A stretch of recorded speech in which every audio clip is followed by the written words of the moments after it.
when the CEO of DIRECTV goes undercover. Hi, it's Monday and we're back after Sunday night's broadcast of Undercover Boss. We're back with Mike White, the Chairman, President, and Chief Executive Officer of DIRECTV, who I think we'll all agree did a fantastic job as an undercover boss. He looks totally different than he did last night. I'm trying to figure out whether the spiky hipster or the CEO is it's the same guy. You really My wife's happy to have me back. Yeah, I'll bet. You're quite an actor, though. You really you pulled it off. Well, it was a great experience. Tell me a little bit about the jobs that you were put through. You went to Alabama, right? Yep. First, tell me a little about that job.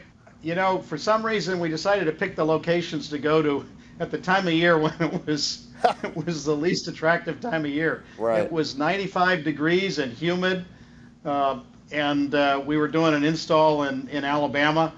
It was an amazing experience. And by amazing, you mean intolerable. It was hot. It's hot. Yeah, I was sweating bullets on the roof trying to get that dish on, and then trying to get it done in the second segment before the thunderstorm hit. Man, that's scary, right? I mean, that's like genuinely, you're seeing yourself hit by lightning here, right? Well, yeah, we got a metal ladder kind of on the roof, and the kind of the storm clouds were rolling in on the second segment, and it was amazing. I was worried for Tequila in the second segment. She was bound and determined, though, to get it finished and get it done.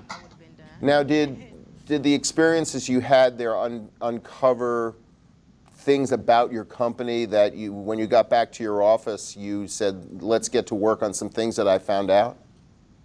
You know, each experience I found unique in the sense that there were some personal connections that I found with folks who came from a completely different walk of life, but that were touching to me personally.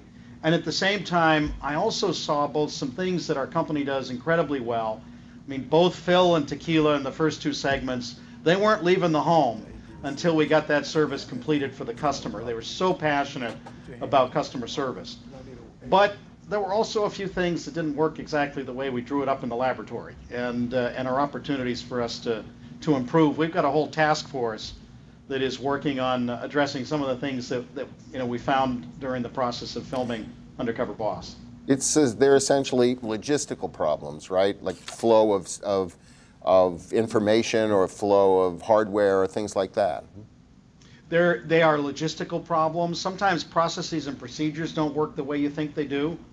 You know, and sometimes it's just a simple thing like coming out of that experience, realizing how important the frontline workforce is to us.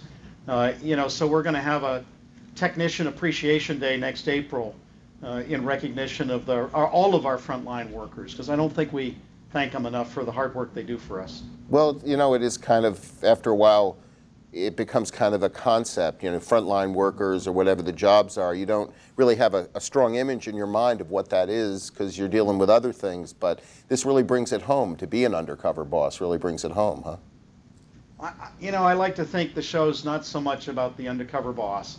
It's about the undiscovered and sometimes underappreciated frontline.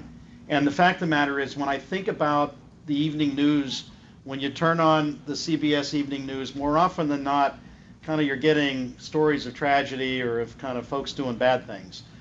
Undercover Boss is always about some amazing folks overcoming adversity on the front line, and I mean, they really were inspirational for me. I have to say, you know, what they do to kind of both cope with life, manage their own situation personally, as well as what they do for the company, was truly inspirational. So do you think maybe it would be a good idea for all CEOs to do something like this, whether they're on the show or not? You know, I think when you look at what we've been through over the last couple of years, having a CEO that's not afraid to get their fingers dirty and understand how things really work.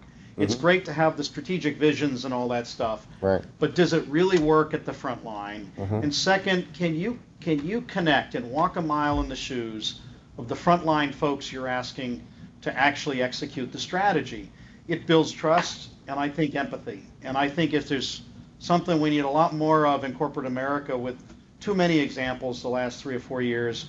It's rebuilding trust from the kind of headquarters or the my office all the way down to the front line, and also being willing to listen and empathize with the front line and kind of the challenges that they face. Well, I also think that your attitude has to be passed along to the managers that are underneath you, between the front line and you also. I mean, the CEO can set a tone for the whole company. Sure, I think every leader casts a shadow. It can be a shadow for good or a shadow for less good. Yeah. And I hope that, and I mean, frankly, in doing Undercover Boss, I was also hoping to set a shadow a little bit for the organization. Yeah, I think you succeeded in that. Thanks a lot. Thanks a lot for doing it. Appreciate it.